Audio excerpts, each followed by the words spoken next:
friends, welcome to Kavishkit Kitchen. இன்னைக்கு நம்ம வீடியோல என்ன பார்க்க போறோம் அப்படினா நம்ம கல்யாண வீட்ல எல்லாம் சாப்பிட்டுருப்போம்ல பால் பாயாசம். கிட்டத்தட்ட வந்து ஜவ்வரிசி, பாசிப்பருப்பு எல்லாம் கலந்து ஒரு பாயாசம் வச்சிருப்பாங்க இல்லையா?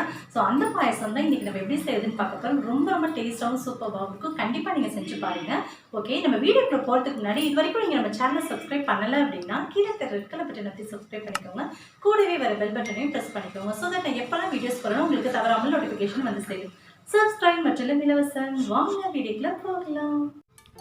ஓகே, வாங்க ஸ்டார்ட் பண்ணிடலாம். பால் பாயசம் வந்து பாருங்கள், இப்படி தான் இந்த கன்சிஸ்டன்சியில் தான் இருக்கணும். உங்களுக்கு வந்து சப்போஸ் நான் செஞ்சதுக்கப்புறம் பத்தலை அப்படின்னா பால் வந்து நீங்கள் சேர்த்துக்கலாம். அதாவது கொஞ்சம் நேரம் ஆக அது திக்காயிடும், அதுக்காக சொல்கிறேன். ஓகே, நான் புது குக்கர் வந்து வாங்கியிருந்தேன். ஸோ 5 லிட்டர் குக்கர் வந்து சில்வர் குக்கர் ரொம்ப நாளாக வாங்கணும் அப்படின்றது ஆசை. ஸோ அதுக்காக வாங்கியிருந்தேன். ஸோ அதனால ஃபஸ்ட்டு நம்ம பாயசம் செஞ்சு வீடியோ எடுக்கணும் அப்படின்றதுனால தான் எடுத்திருந்தேன். ஸோ ஓகே, வாங்க இப்போ பாயசம் செய்ய ஸ்டார்ட் பண்ணிடலாம். இப்போ பார்த்தீங்கன்னா நான் இந்த டம்ளரில் வந்து ஒரு 1/2 டம்ளர் அளவுக்கு பாசிப்பருப்பு ஒரு 1/2 மணி நேரத்துக்கு முன்னாடி ஊற வச்சு எடுத்திருந்தேன்.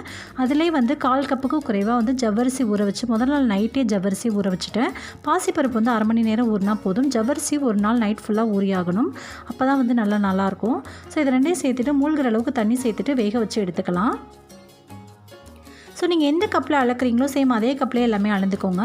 பாதாமை வந்து இது மாதிரி துருவி எடுத்துக்கலாம், கேரட் துருவுறதுல. சப்போஸ் உங்களுக்கு பாதாம் இல்லை அப்படின்னு நீங்கள் நினச்சிங்க அப்படின்னா நீங்கள் வந்து தேங்காய் துருவல் கூட நீங்கள் சேர்த்துக்கலாம், அதுவும் நல்லாயிருக்கும். நான் தேங்காய்க்கு பதிலாக பாதாம் சேர்த்துக்கிறேன். ஸோ ஒரு 5-6 பாதாம் துருவினதுக்கப்புறம் இந்த அளவுக்கு கிடச்சிருக்கு, இதுவே போதுமானது. இது வாயில் கடிப்படும் போது ரொம்ப டேஸ்ட்டு நல்லாயிருக்கும். அதை வந்து விசில் விட்டு நான் எடுத்துக்கிட்டேன். பாசிப்பருப்பையும் ஜவ்வரிசையும் ஒரு 3 விசில் விட்டு நல்லா எடுத்திருக்கேன், குலைவாக வெந்தாச்சு. இப்போ வந்து இதில் வந்து சேமியா இருக்கு இல்லையா, இது வந்து பாயசத்துக்குன்னு போடுற சேமியா. சப்போஸ் உங்கள்கிட்ட இல்லை அப்படின்னா நார்மலாக நம்ம உப்புமாவுக்கு சேர்க்குற சேமியாவும் செய்யலாம், பட் கொஞ்சம் டைம் ஆகும் வேகிறதுக்கு. இது ரொம்ப சீக்கிரமாகவே வெந்துடும். இதில் வந்து நான் பாதியை மட்டும் உடச்சி நான் சேர்த்துக்கிறேன், ரொம்ப ஃபுல்லாக வேணாம்.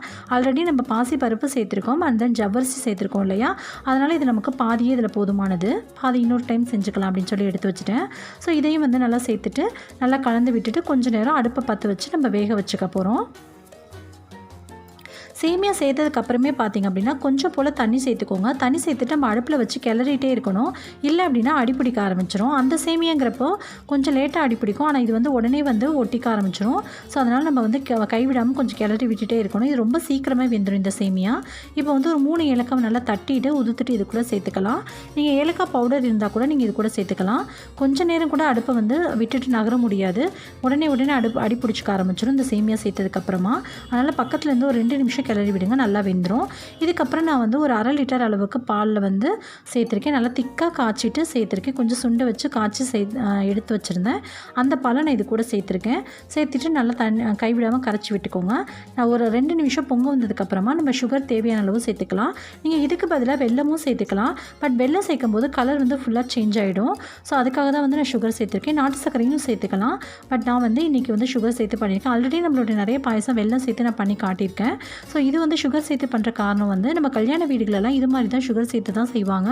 ஸோ இதோடைய டேஸ்ட்டு வந்து கொஞ்சம் டிஃபர் ஆகும், அதுக்காக தான். அண்ட் தென் இதெல்லாம் சேர்த்து முடிச்சுட்டு நம்ம பாதாம் துருவலையும் சேர்த்துட்டு நீங்கள் இதுக்கு பதிலாக ஆப்ஷனலாக நீங்கள் வந்து தேங்காய் துருவல் சேர்த்துக்கலாம். கடைசியாக நம்ம நெய் சேர்த்து இறக்கும்போது இதோடைய டேஸ்ட்டே ரொம்ப சூப்பராக இருக்கும், அவ்வளோ யம்மியாக இருக்குங்க டேஸ்ட்டு.